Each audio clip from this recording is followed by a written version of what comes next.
Bonjour à toutes et à tous. Je tiens tout d'abord à vous remercier pour vos nombreux messages d'encouragement. Je reviens vers vous pour évoquer un point d'actualité. Si j'étais présidente de la République aujourd'hui, quelles directives claires donnerais-je concernant le pass sanitaire et le vaccin ? Tout d'abord, concernant le pass sanitaire, ma décision est très claire. Je dis non. Je dis non au pass sanitaire, en accord avec notre principe fondamental de liberté individuelle de circulation. Cette liberté a été refusée fin juillet au sein de l'Assemblée nationale par 156 voix pour, 60 contre, 14 abstentions, soit finalement 230 députés sur un total de 577. Moins de 30% de l'Assemblée a donné un oui, et plus de 60% des députés qui nous représentent n'ont pas trouvé le sujet suffisamment important pour se déplacer. Ceci me laisse pensive sur l'engagement de nos représentants et sur leurs obligations.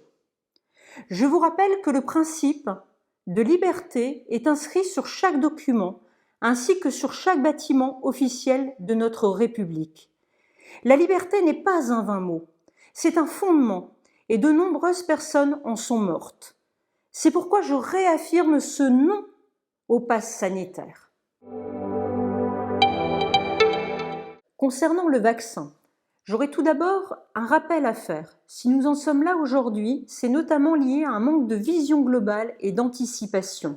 Premièrement, suppression des lits dans les hôpitaux et plus généralement dégradation de notre système de santé par la mise en place de la fameuse T2A. La T2A, mise en place dès 2004 par M. Castex, directeur de l'hospitalisation et de l'organisation des soins, signifie la tarification à l'acte dans l'hôpital public. Cette tarification à l'acte a pour but de rendre rentables nos hôpitaux au détriment, malheureusement, du patient et du soignant. La conséquence est la dégradation du système de santé et l'incapacité à gérer l'exceptionnel. Deuxièmement, au niveau des directions santé de notre pays, les manques d'organisation et de communication sont flagrants. Une des conséquences est l'absence de moyens de base, tels que les masques. Ceci favorise la propagation du virus.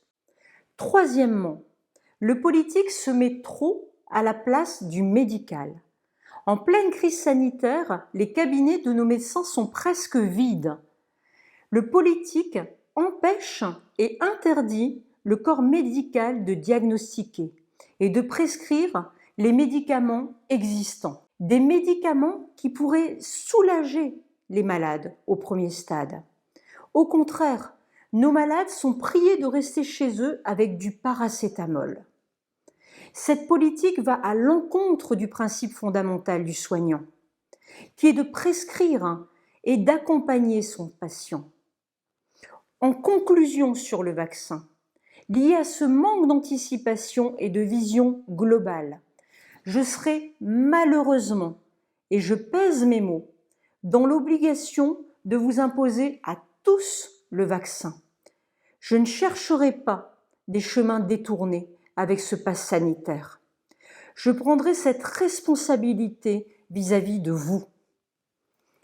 Je ne distinguerai pas les catégories professionnelles par principe d'égalité et de fraternité et afin que nous restions unis dans cette crise.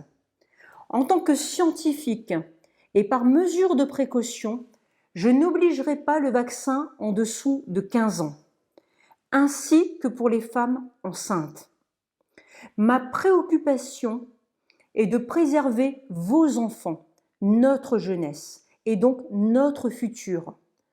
Pour les immunodéprimés et pour les cas de personnes ayant eu le Covid, je m'en remettrai à l'avis médical de nos médecins qui nous connaissent. Je vous remercie tous et je vous dis à très bientôt pour le nouveau thème à aborder et surtout, osons la différence.